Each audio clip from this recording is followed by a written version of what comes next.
Bismillahirrahmanirrahim. Assalamualaikum warahmatullahi wabarakatuh. Waalaikumsalam warahmatullahi wabarakatuh.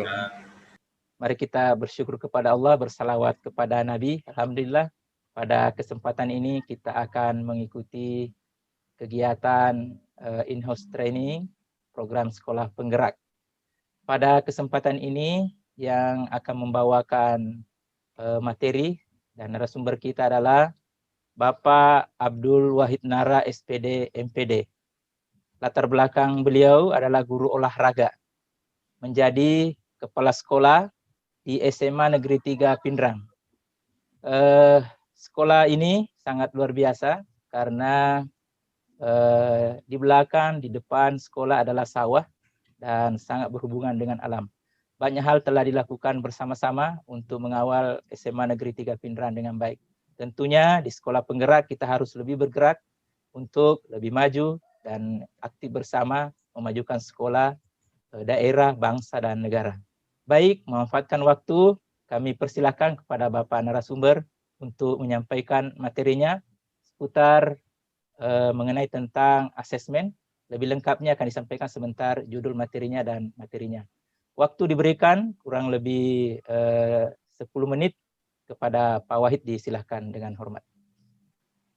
Ya, makasih Pak Tawakal selaku moderator yang kami hormati beserta rekan-rekan sekalian, para peserta yang sama berbahagia. Assalamualaikum warahmatullahi wabarakatuh. Ya, salam sehat dan salam sekolah penggerak. Semoga pada kesempatan ini kita diberikan kesehatan, limpahan rahmat oleh Allah Subhanahu wa taala sehingga kita bisa terus beraktivitas untuk memajukan dunia pendidikan sebagaimana tanggung jawab kita yang telah berkomitmen untuk menjadi sebuah guru, menjadi seorang kepala sekolah demi memajukan pendidikan di negara kita ini. Selawat dan taslim kita kirimkan kepada junjungan kita Nabi besar Muhammad SAW, Nabi rahmatan lil alamin. Hadirin yang sama berbahagia, pada kesempatan ini saya akan memaparkan terkait dengan asesmen, ya, yang kita ketahui bahwa ada kaitannya dengan sekolah penggerak dan menuju pendidikan atau yang merdeka atau merdeka belajar. Baiklah, saya akan tampilkan materi yang saya bawakan, yaitu terkait dengan asesmen diagnostik, ya. Asesmen diagnostik. Nah, sebenarnya asesmen ini, apa sih sebenarnya tujuan daripada asesmen ini? Ya. Asesmen diagnosis ini, ya. Secara umum sesuai namanya, asesmen diagnosis ini bertujuan untuk mendiagnosis kemampuan dasar siswa dan mengetahui kondisi awal siswa. Ya, itu. Kemudian asesmen diagnostik ini terbagi menjadi asesmen diagnostik non-kognitif dan asesmen diagnosis kognitif. Saya akan menjelaskan tentang tujuan asesmen diagnostik ini. Yang pertama yaitu non-kognitif, ya, yang non-kognitif. Apa tujuannya? Mengetahui kesejahteraan psikologi dan sosial emosi siswa. Nah, ini penting kita ketahui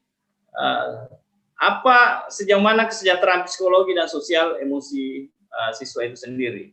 Yang kedua, mengetahui aktivitas selama belajar di rumah. Nah, apakah selama belajar di rumah tidak ada gangguan-gangguan yang mereka hadapi, siswa kita ini hadapi? Ini perlu, jangan kita misalnya guru ini egois, ketika datang ke sekolah banyak siswa, ada siswa yang ketika di rumahnya begitu sulit belajar, baru kita sembarang tambah lagi masalahnya di sekolah. Nah, kemudian mengetahui kondisi keluarga siswa. Nah, ini kita perlu tahu kondisi keluarga siswa kita, karena siswa kita ini kan majemuk dan berbeda-beda, sehingga kita perlu melakukan untuk mengetahui kondisi keluarga itu. Asesmen diagnostik non-kognitif ini di awal pembelajaran dilakukan untuk menggali hal-hal sebagai berikut. Ya, tadi itu kesejahteraannya, emosi, aktivitas, dan seterusnya, gaya belajar. Nah, tahapan asesmen diagnostik non-kognitif ini, ya, kita melakukan persiapan, kemudian ada pelaksanaan, kemudian ada tindak lanjut. Nah, ini ada tipsnya bagaimana keterampilan bertanya dan membuat pertanyaan penting pada asesmen ini. Jadi ketika pertanyaannya kita giring, jangan kaku ya. Diharapkan bahwa siswa itu diberikan pertanyaan-pertanyaan yang kira-kira kita mampu gali sambil bercerita, sehingga kita tahu dari apa yang kita inginkan dalam pertanyaan-pertanyaan yang kita giring itu. Asesmen diagnostik non-kognitif ini contoh kegiatan persiapannya ya. Saya kasih contoh, misalnya siapkan alat bantu berupa gambar-gambar yang mewakili emosi. Nah, ada anak-anak kan susah untuk bercerita, mengungkapkan sesuatu. Nah, itu kita siapkan bertanya, apa yang sedang kamu rasakan saat ini? Ya, kita mulai dengan seperti itu. Kemudian bagaimana perasaanmu saat belajar di rumah? Nah, ini yang perlu kita tanyakan kita. Nah, kemudian asesmen diagnosis kognitif contoh kegiatan pelaksanaannya meminta siswa mengekspresikan perasaan selama belajar di rumah serta menjelaskan aktivitasnya. Contoh bercerita. Ya, kita biarkan siswa kita itu bercerita. Biarkan dia bercerita seperti apa kejadiannya, jangan ada pertanyaan yang kira-kira ya dia bisa kita gali sambil dia bercerita, ya kita lepas untuk bercerita dan tidak ada tekanan dan sebagainya. Nah, strategi tanya jawab ini pastikan pertanyaan jelas dan mudah dipahami. Ya, menyertakan acuan atau stimulus informasi yang dapat membantu siswa menemukan jawabannya. Memberikan waktu berpikir pada siswa sebelum menjawab pertanyaan. Ini strategi yang perlu kita perhatikan. Kemudian tindak lanjut. Nah, identifikasi siswa dengan ekspresi emosi negatif dan ajak berdiskusi empat mata. Itu. Kemudian asesmen diagnostik kognitif adalah asesmen diagnostik kognitif bertujuan mendiagnosis kemampuan dasar siswa dalam topik sebuah mata pelajaran. Asesmen diagnostik kognitif dapat dilaksanakan secara rutin, disebut asesmen diagnostik kognitif berkala. Ya, kira itu yang sempat saya jelaskan pada kesempatan ini. Mohon maaf apabila ada kekurangan. Ya, kata bijak yang benteng terakhir mempertahankan ideologi bangsa adalah melalui pendidikan di sekolah. Nah, ini tanggung jawab itu dari Tungguru Nara itu ya. Kita ini yang perlu kita pahami bahwa di sekolah lah kita ini membentuk karakter, membentuk bagaimana siswa kita cerdas, dan terutama itu tadi bagaimana kita melahirkan profil siswa Pancasila ya. Itu mungkin yang sempat saya sampaikan dan saya kembalikan ke moderator. Baik, terima kasih, sangat luar biasa pemaparan dari narasumber kita Bapak Abdul Wahid tentang asesmen.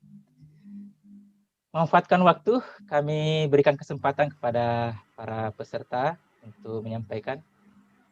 Saya, Pak. Oke, silakan perkenalkan diri dan mengajukan pertanyaan.